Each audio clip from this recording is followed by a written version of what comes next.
Carry on. Good week. Guys recognize the challenge that's ahead of them with Oklahoma. Again, we're, we know our opponent. We know their strengths. And we know the things that we have to improve on. I think our guys are very, very aware of our weaknesses and what we have to improve on to win this football game. But I will say this, they're confident. They know that they can beat Oklahoma, but they're going to have to play mistake-free. We're going to have to be in great position. We're going to have to be fundamentally sound defensively.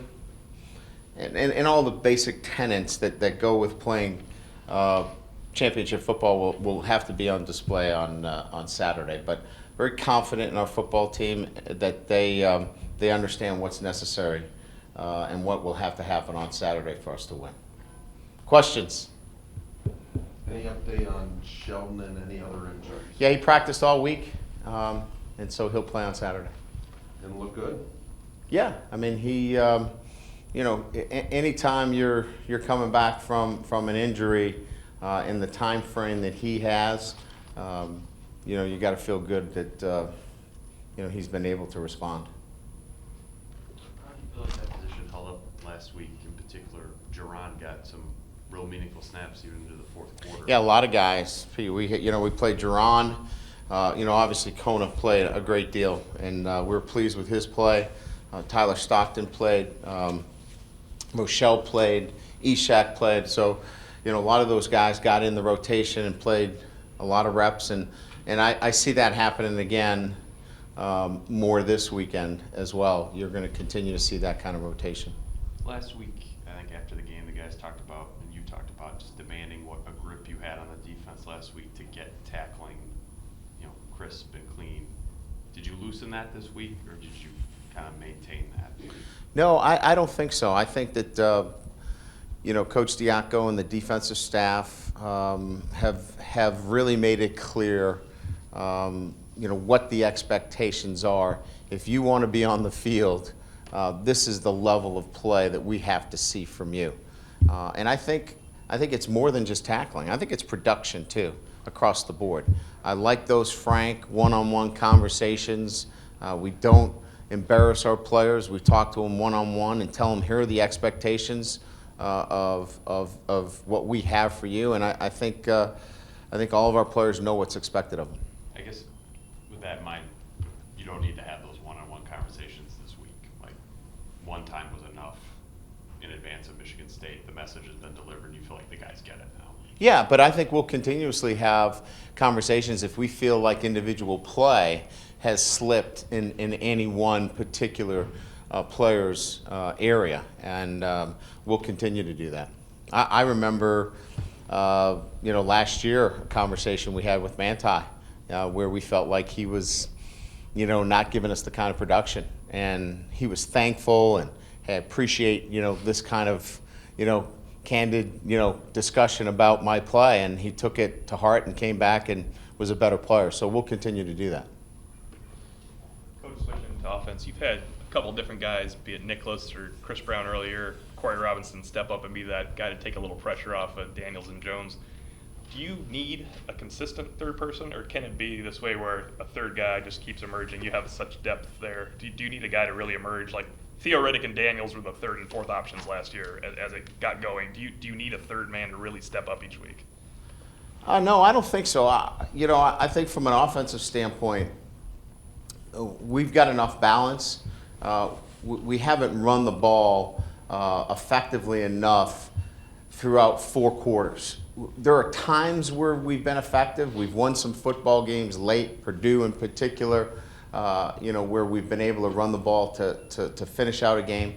But we're not where we want to be in terms of running the ball effectively throughout the game, which is going to allow us the kind of run-pass balance, the ability to keep people off balance that we need to. So, that's more of the focus than finding that third guy or that fourth guy.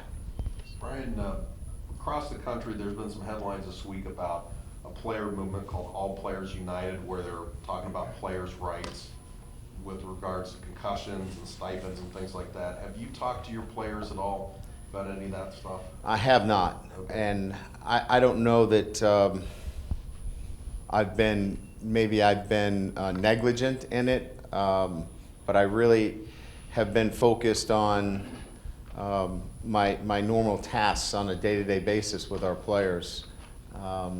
Maybe in the bye week I'll educate myself. I mean this sincerely. I'll educate myself a little bit more on it because I really wasn't even aware of it. I usually take my feed from the American Football Coaches Association and Grant Taft, who generally makes us coaches aware of issues such that we saw this weekend or this past weekend, and I was not aware of that. So that kind of hit me as a bit of a surprise. So I'll do a little bit more research on it. Coach, I don't know if you were aware, but Coach D'Antonio wasn't happy that a speaker was pointed towards his bench last Saturday. Was that Seriously, we're not talking about this, are Has we? that come up before? Because the referees actually, on a timeout, went over and moved the speaker during the game, so I didn't know if that's ever come up before or if it's been addressed. This goes to what? Sportsmanship on our part? What's the question? I guess that's what I'm asking. I'm asking if you were aware of it? Or... I was not aware of it. Okay, I was not aware of it. No. so it wasn't done on purpose, that's... No, I don't think so. Okay. I'm not going to touch this one. Not aware of it. Okay. I'm not aware of it. That's what I want to know, thanks. Brian, there was a time. I'm only laughing because it's been so hard, as you know, to get any music in that stadium. So I find it a bit unusual for the question because. And I just happened to be in that corner, and he actually called a timeout and walked over there to the speaker, so it seemed to be an issue for him. I didn't know Really? if he brought it up with you, so. Well, we're getting our music in the stadium. I guess we're making progress there, so we'll be more careful. Okay, thanks. Brian, you haven't been in Cincinnati for a while. There were years where the Catholic Cincinnati schools just dominated the state, and then Kerry Coombs at Coleraine, who I know you hired, Yeah. brings this public school kind of into the forefront. Can you talk a little bit about the culture at Coleraine, and again, just a guy like Jarrett Grace coming out of that culture, what kind of kid you get with that? Yeah. Well, I think there's similarities to that model that you're mentioning relative to the strong Catholic schools and the really good public schools. I would use an analogy with St. Joe's and Marion here and Mishawaka Penn High School. That's a very similar kind of scenario where you have a large public school like Coleraine that does such a great job coaching and developing a program from the Pop Warner program or the whatever it's called, the sixth graders, the fifth graders, and keeping them in the program and developing them through all those years, and running a tight program and developing high school and college players, and then obviously strong high school programs that have great feeder programs, and that's Coleraine with the St. X's and the Molars, and I think you have a similar thing here locally with Penn and St. Joe's in Mishawaka, in Marion. It's a very similar program. So you can get great kids out of Penn, you can get great kids out of Marion, you can get great kids out of St. Joe's. I think there's a lot of similarities there. Coach, where does Malik Zaire stand in terms of being able to play, being ready He's to the play? third quarterback. Did he lose a lot of time or a lot of opportunities, I guess, while he was sick, that he's been, farther behind? Where is he in that I wouldn't say regard? that. No, I think he's still, he's still in that learning curve. As a freshman quarterback, seeing, learning. We kept traveling him even though he wasn't playing. I think he's still in that learning curve. If two guys got injured, he'd be starting for us. So he's just the third quarterback. What's the biggest key at the start of a game for this team when there is a game that has, so much more hype, like this one seems to have, to be successful? What do you tell your guys before a game like this? Well, our tenets haven't changed. You know, we've always talked about, you know, starting fast.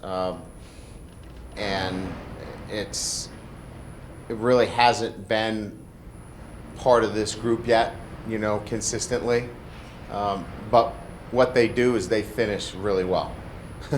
So I'd stick around if I were you, because they know how to finish games. We just need to make plays down the stretch, and we have to do a better job of being consistent through 4 quarters. We kind of, you know, we haven't really put together those 4 quarters of really good football, and we're going to need to do that against Oklahoma. So if we get off to a poor start and don't play well for a few quarters, we're going to find ourselves in a very difficult situation against a very good team in Oklahoma.